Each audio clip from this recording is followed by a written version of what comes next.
Ya, untuk video kali ini saya akan membahas mengenai USB Adjustment Guideline. Jadi adjustment yang bisa kita lakukan jika hasil kromatografi, misalnya kromatografi cair kinerja tinggi kita itu UKS-nya tidak memenuhi, atau uji kesesuaian sistem atau sistem suitability test-nya itu tidak memenuhi syarat misalnya, atau linearitasnya tidak tercapai sesuai dengan persyaratan misalnya, itu kita bisa lakukan adjustment ya. USB sendiri sudah mengeluarkan adjustment guideline-nya. Jadi yang bisa kita adjust yang pertama adalah pH yang diizinkan oleh USB untuk dilakukan adjustment itu adalah plus minus 0,2. Nah, ya kita tahu sendiri kadang-kadang di laboratorium kita sendiri pun sudah memberikan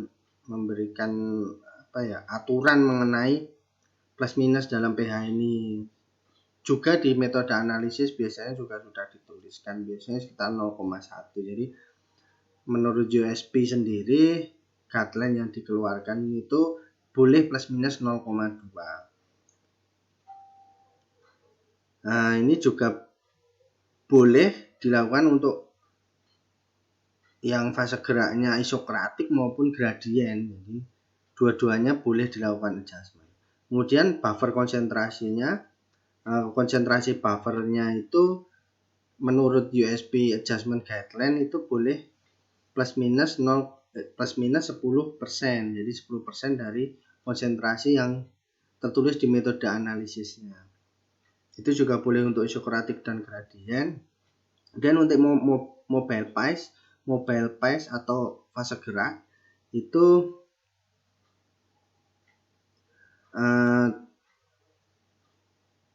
boleh plus minus 30% ya, relatif, atau 10% absolut untuk minor komponen. Untuk minor komponen ya, di sini garis bawahi untuk minor komponen. Itu boleh dilakukan di isokratik, sedangkan di gradien itu not recommended, tapi masih diizinkan untuk dilakukan. Nah, itu ya intinya kalau tidak direkomendasikan tapi diizinkan dilakukan itu ya kalau UKS kita atau linearitas kita masih belum tercapai, ya itu boleh kita lakukan adjustment gitu. Selama adjustment ini akan memberikan nilai di mana akan persyaratan uji kesesuaian sistem dan linearitasnya bisa tercapai. Kemudian UV wavelength-nya itu 0 ya, tapi error plus minus 3 nanometer itu boleh, karena kita tahu sendiri ya setiap alat pasti punya deviasi ya si UV wavelength-nya ini. Jadi boleh plus minus 3 nanometer, itu masih oke. Juga umur lampu juga mempengaruhi, biasanya kita lakukan kalibrasi juga biasanya akan kelihatan nanti. Ini di isokratik boleh, di gradien juga boleh. Column length dan particle size. Nah, untuk column length dan particle size ini kita boleh mengganti kolomnya, tapi ada persyaratannya, di mana length atau panjang kolom dibagi dengan dp atau diameter partikelnya itu minimum negatif 25% sampai dengan plus 50%. Jadi misalnya kolom itu panjangnya adalah 100 mm misalnya dalam metode analisisnya, berarti boleh di-adjust mulai dari 75 mm sampai dengan 150 mm. Itu boleh kita adjust, boleh kita ganti. Itu tapi hanya boleh pada isokratik. Untuk gradien ini tidak boleh dilakukan.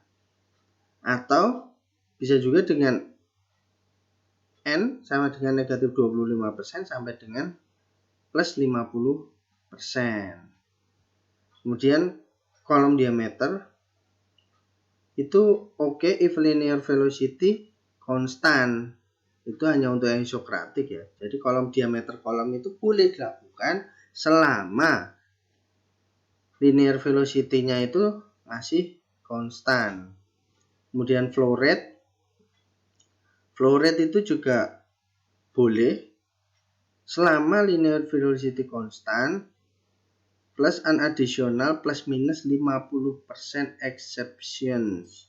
Jadi dia flow rate juga tetap boleh dilakukan selama linear velocity-nya konstan dan penambahan itu kurang lebih ya 50% lah boleh kita lakukan perubahan. Itu juga khusus untuk isokratik saja. Dan untuk injection volume itu diperbolehkan selama performanya bagus. Jadi injection volume itu berapapun ya boleh kita lakukan. Nah, 5 mikro, kita tertulis di metode analisis 20 mikro, kemudian ternyata hasilnya kurang bagus, tilingnya tinggi atau mungkin justru pecah, kemudian kita kecilkan menjadi 10 mikro, itu boleh kita lakukan, masih diizinkan. Pengalaman di saya itu biasanya di metode analisis sekitar 20 mikro dengan satu alat itu bisa, tapi dengan alat yang lain itu disuntikkan 20 mikro biasanya ada yang pecah atau tilingnya terlalu besar, sehingga kita harus turunkan atau kecilkan injection volumenya sehingga peaknya akan bagus nanti. Kemudian kolom temperatur itu boleh plus minus 10 derajat Celcius di isokratik dan gradient boleh. Jadi kolom temperaturnya boleh plus minus sekitar 10 derajat Celcius. Ya, itu ya yang bisa sedikit saya berbagi mengenai USB adjustment guideline. Nah, intinya kita lakukan adjustment itu untuk mendapatkan hasil yang memenuhi persyaratan.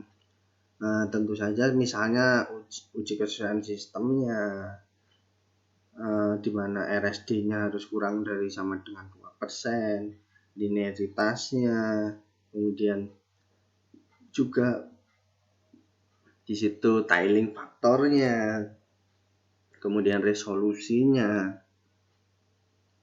dan lain-lain yang mempengaruhi analisis kita. Jadi gunanya adjustment itu adalah untuk itu. Ya, cukup sekian ya tentang USB adjustment guideline. Nanti mungkin akan kita bahas lagi di lain waktu. Terima kasih.